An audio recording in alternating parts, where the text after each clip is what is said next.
දූෂණ විරෝධී පෙරමුණ අද ප්‍රවෘත්ති සාකච්ඡාවක් ඇඳවා තිබුණා.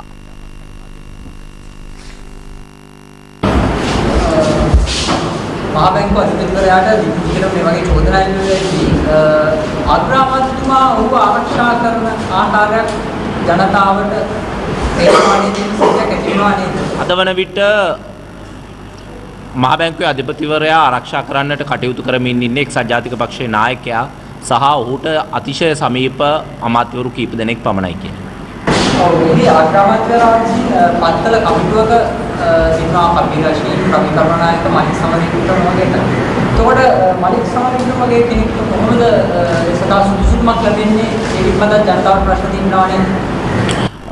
ඔය කමිටුව පත් කරේ මේ මැතිවරණයේ මහජන නියෝජිතයන් වෙන්නත් කලින් මලික් සමරවික්‍රම මහත්මයා.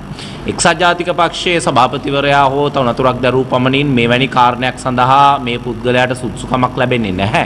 මේ වන විටත් මේ අර්බුදයක් දක්වා මතුවෙන තත්ත්වයක් බවට පත් වෙලා තියෙන්නේ මේ බැඳුම් කර වංචාවෙන් මොහුව ගලවා ගන්නට ඉතා සූක්ෂමව යම් කණ්ඩායමක් කටයුතු කිරීම හින්දා ඒක චන්ද්‍රා ජයරත්න මහත්මයා ඉල්ලලා තිබෙනවා ජනප්‍රියවද ජනාධිපති කොමිසමක් පත් කරන්න කියලා. ඇයි මේ වගේ දෙයක් ඉටු නොවන්නේ? ක්‍රියාවලිය ස්ථාපනය කරන්න තමයි චන්ද්‍රා ජයරත්න මහත්මයා වගේම දූෂණ විරෝධී පෙරමුණත් මේ දෙවනි බැඳුම් කර වංචාව එළිදරව් වෙච්ච මොහොතේම ජනාධිපතිවරයාගෙන් ඉල්ලා සිටියේ මේ සඳහා වන මූල්‍ය ශාස්ත්‍රයේ ප්‍රතිපාදන හිරණී සහෝදරිය කිව්වා වගේ ඉතාමත් සෙමින් සිදු වෙන්නේ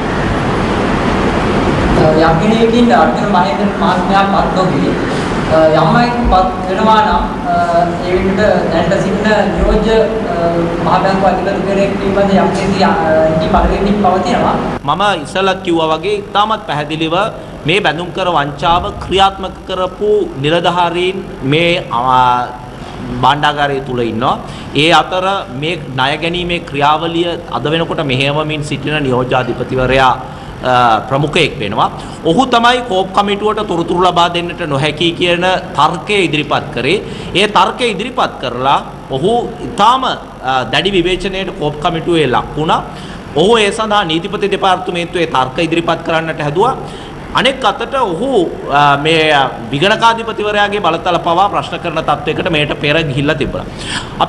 මේ නැවත වරක් සූදානම් වෙන්නේ මේ බැඳුම් කර වංචාවට සම්බන්ධ වෙච්ච පුද්ගලයෝ මේ යෝජනාව හරහා විශේෂයෙන්ම වැඩ බලන පදනමක් මත මේ ක්‍රියාවලියට පත් කරගෙන වැඩ බලන තනතුරකට පත් කරගන්න කියලා.